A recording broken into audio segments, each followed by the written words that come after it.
ये मन बड़ा चंचल है, मानता नहीं। इसलिए तो कहा है मन एव मनुष्याणाम कारणम बंध मोक्षयो। ये मन है ना, ये मन मोक्ष का द्वार भी खोल देता है, वो बंधन का कारण है। आत्मा बंधन का कारण हो ही नहीं सकती। आत्मा तो शुद्ध बुद्ध स्वरूप है। आत्मा तो किसी के अधीन है ही नहीं, आत्मा तो मुक्त है। तो बंधन का कारण आत्मा है क्या? यह देह है? नहीं। कौन है? ये मन है। ये मन यदि प्रभु के चरणों में मोड़ दिया, यदि ये मन भगवत चरणों का रसिक हो गया, तो ये मोक्ष का द्वार खोल देता है, मुक्ति का साधन बन जाता है। और ये मन यदि गंदे मादक पदार्थों, गंदे कर्मों में यदि मोड़ दिया, तो ये बंधन का कारण बन जाता है। महाराज, ज्ञान वैराग्य किसी को नहीं है, खूब कथाएं होती हैं, लेकिन मन नहीं मानता। महाराज, करते वही हैं जो मन को अच्छा लगता है। और संसार का कोई भी सुख, संसार का कोई भी सुख केवल क्षणिक मात्र है।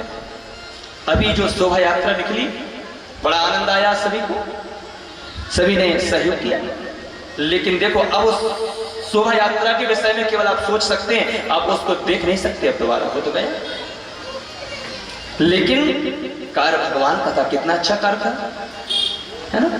वैसे ही जब हम कोई गंदा कार्य करते हैं तो उस समय तो आनंद आता है, करके जब हम मुक्त हो जाते हैं, शराब पी करके दूर हो जाते हैं, तो वो पाप भी क्षणिक था, लेकिन उसका खामियाजा कितना भोगना पड़ेगा ये हम नहीं जानते। महाराज, वो क्षणिक सुख के लिए हम कितने गंदे कार्य कर देते हैं। इसलिए ज्ञान वैराग्य की अचेत अवस्था पड़ी हुई है। आंख बंद करोगे, संसार मर चुका होगा। भगवत भजन के अलावा, भगवान के अलावा न कोई किसी का हुआ है, न कभी हो सकता है। मेरे श्रोताओं, ज्ञान वैराग्य अचेत अवस्था में पड़े हैं। क्यों? क्योंकि ज्ञान वैराग्य किसी को नहीं है। नारद जी ने बहुत जगाया, गीता का पाठ सुनाया, तनिक मूर्छा आई, फिर बेहोश हो गए। इस प्रकार सारी बातें जब बताई सनकादिकों को, तो चारों ने कहा, देवर्षि जी, अरे उन्हें जो सुनाना चाहिए था वो कहां सुनाया। समस्त वेदों का सार, पुराणों का सार जो है ना, ये कल्पद्रुम, जिसके नीचे बैठ करके भगवान की जो कथाएं सुन रहे हैं आप, ये समस्त कामनाओं को पूरा करने वाला है। इसलिए एक वो कल्पद्रुम है। श्रोताओं, इस कथा को तो आपने सुनाया नहीं, कृपा करो महाराज। नारद जी ने व्यासपीठ बनाई, चारों सनकादिक व्यासपीठ पर बैठ करके 3 आसन लगाए, ज्ञान वैराग्य और भक्ति मैया को। कथा प्रारंभ हुई कि द्वितीय दिवस की कथा में ही भक्ति मैया ताता तैया करके नाचने लगी, प्रसन्न हो गई माते। अरे आपने बड़ी कृपा की महाराज, आपने कल्याण कर दिया हमारा, हमारे बच्चों का कल्याण कर दिया। हे देवर्षि, आपका धन्यवाद कैसे करूं। अरे आपको मैं आशीर्वाद देती हूँ, वरदान देती हूँ कि आप जिसको चाहो उसे भगवान से मिला सकते हो। इसलिए भगवान के जितने भी भक्त हुए हैं ना, चाहे ध्रुव देख लो, चाहे प्रहलाद जी को देख लो, सबको पहले नारद जी मिले हैं। और नारद जी के बाद ही नारायण का साक्षात्कार हुआ है। क्योंकि नारदो देव दर्शन, जिसको नारद के दर्शन हो गए उसको मानो भगवान के दर्शन हो गए, भगवान मिल गए। नारद जिनकी वाणी कभी रद्द ना हो, ऐसे नारद जी आशीर्वाद दिया भक्ति मैया ने। शुद्ध जी महाराज कहते हैं, सौनकादिकों ज्ञान वैराग्य का उद्धार हुआ। सौनकादिक ऋषियों ने कहा कि महाराज गुरुदेव, इस कथा को सुनकर के किसी पापी का उद्धार हुआ है? तो तुरंत महाराज सूत जी भगवान ने धुंधकारी जी का संपूर्ण वृत्तांत सुनाया। कहा, सौनकादिक ऋषियों, गंगा में स्नान करने से यदि व्यक्ति की मुक्ति होती, गंगा में नहाने से, नर्मदा जी में नहाने से, अमास पूर्णिमा नहाने से यदि तृप्ति होती, तो मैया के अंदर रह रहे जो जल मछली, मगर मच्छ जो भी हैं, ये तो कभी के वैकुंठ पहुंच जाते। और ये भागवत में खुद लिखा है कि गोकर्ण महाराज जी ने अपने भाई का भी हम आपको सुना रहे हैं 100 पिंडदान किए लेकिन उद्धार नहीं हुआ। इस कथा को सुनकर के उद्धार हुआ, क्योंकि श्रीमद् भागवती वार्ता प्रेत पीड़ा निवारणी, प्रेत पीड़ा से मुक्त करने वाली है। बोले एक उत्तम नगर था तुंगभद्रा नदी के किनारे, जहां आत्मदेव नाम के ब्राह्मण रहते थे। और आत्मदेव नाम के जो ब्राह्मण थे मेरे श्रोताओं, आत्मा को देव मानने वाले, आत्मा को परमात्मा मानने वाले गृहस्थ ब्राह्मण थे। पत्नी थी, पत्नी का नाम था धुंधली।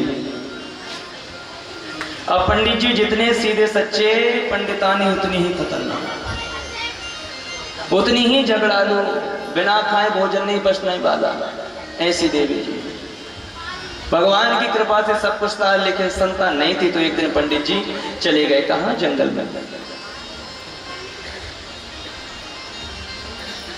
कि भगवान अब तो आत्महत्या करेंगे, क्योंकि बेटा बेटी है नहीं। और मेरे श्रोता एक बात और बता दें, ये अटल सत्य है कि यदि बेटा अच्छा हो जाए तो भी माता पिता को कष्ट ही होता है, और बेटा बुरा हो जाए तो भी कष्ट होता है। क्यों?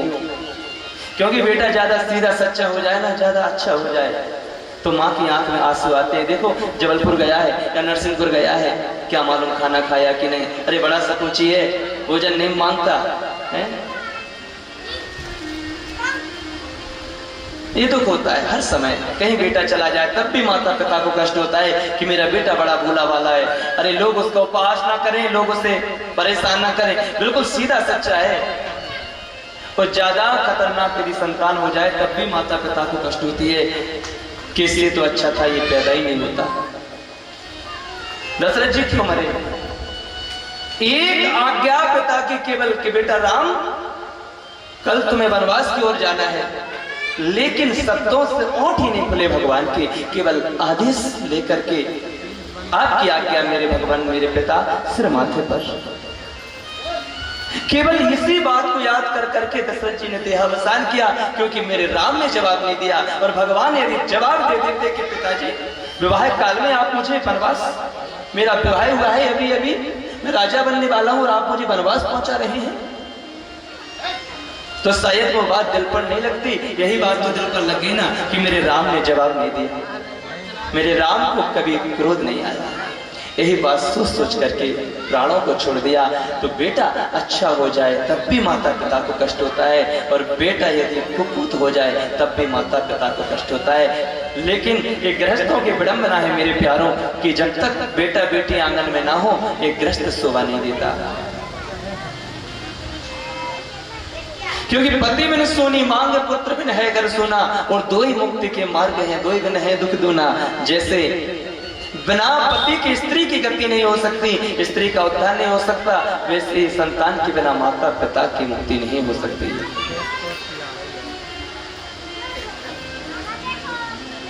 क्योंकि मुखाग्नि तो बेटा ही देता है, बेटा ही तो कंधे पर ले जाता है, बेटा होता है इसलिए भैया कोई सहारा दे चाहे ना दे, लेकिन बेटा तो देगा,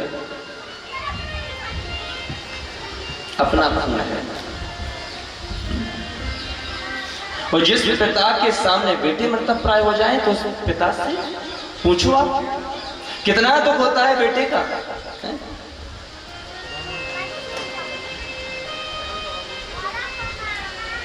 द्वापर में देख लो आप, महाराज धृतराष्ट्र जी के सामने 100 पुत्र मारे गए। कौन सा पाप किया? पाप तो किया है, कथा में बताएंगे आपको। बिना पाप के तो कोई पतन नहीं होता। और इस कलयुग में हर दूसरे घर में देखो पिता के आगे बेटा मर रहा है। इसका कारण क्या है? इसका केवल एक ही कारण है, भाई बाटन में जब जब बेईमानी करोगे, गरीबों असहायों को परेशान करोगे, निर्बलों पर आप बलशाली बनोगे, तब तब ये विडंबना आपके घर में पैदा होगी। किसी को दोषारोपण लगाओगे, किसी को कलंक लगाओगे, परेशान करोगे, ये विडंबना बनेगी महाराज। तो आज महाराज जी की कोई संतान नहीं है, जंगल में मरने के लिए जा रहे हैं। महात्मा जी मिल गए। महात्मा जी ने चेहरे को दूर से देखा, अरे भाई क्या हो गया, ये क्यों? ये क्यों मर रहे हैं? कथम रोदसी विप्रत्वम काते चिंता बलियसी। अरे आपको किस बात की चिंता है ब्राह्मण देवता, क्यों रो रहे हैं आप? पंडित जी ने कहा महात्मा जी आपकी कृपा से सब कुछ है, लेकिन एक आध बेटा बेटी हो जाता, संतान नहीं है। और संतान की प्राप्ति के लिए मैंने बहुत अथक प्रयास किया, मैं विफल रहा महात्मा जी, इसलिए आज अपने प्राणों को त्याग रहा। महात्मा जी ने जो चेहरा देखा, जो बातें सुनी, अरे भगवान, अरे मैं तो समझ रहा था कि ये मेरे ठाकुर जी के लिए रो रहा होगा जंगल में, लेकिन ये तो बेटा के लिए रोने बैठा है। महात्मा जी ने कहा पंडित जी एक बात बताओ, कहां बेटा बेटी के चक्रों में पड़े हो आप? अरे भगवान का भजन करो, यही जीवन का सार है।